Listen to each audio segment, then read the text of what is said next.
અને કેસર કેરીના રસિકો માટે સારા સમાચાર આગામી 19 એપ્રિલે તાલાલા મેંગો માર્કેટમાં કેસર કેરી આવશે। 3 તબક્કામાં તાલાલા મેંગો માર્કેટમાં કેસર કેરી આવશે।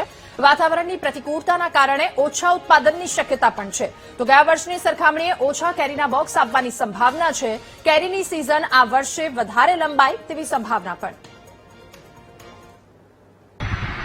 તારીખ 19/4/2026 અને રવિવારના રોજ ફળોનો રાજા કેસર કેરીની હરાજીનો વિધિવત પ્રારંભ તાળા માર્કેટિંગ યાર્ડમાં થઈ રહ્યો છે। ત્યારે આપ સર્વેને તો વેપારીઓ, દલાલો તેમજ પત્રકાર મિત્રોને પધારવા વિનંતી। હવે વાત કરવામાં આવે કેસર કેરીની વાત કરવામાં આવે તો કેસર કેરીની આવકનો ગઈ સાલનો અંદાજ જે 4,49,000 બોક્સ જેવો હતો, જે આ વર્ષે થોડો ઘટવાની સંભાવના છે અને ગત વર્ષે જે 45 દિવસ જેવી સિઝન ચાલી હતી તે આ વર્ષે થોડી વધવાની પણ સંભાવના છે। જેનું કારણ એ પણ ગણી શકાય કે કેસર કેરીનો પાક 3 તબક્કામાં આવેલો છે, જેને હિસાબે કેસર કેરીની સિઝન લંબાય તો પણ નવાઈની વાત નહીં। અને ભાવની વાત કરવામાં આવે તો કેસર કેરીના ભાવ ગત વર્ષની સરખામણીમાં થોડા સારા રહેવાની પણ સંભાવના છે।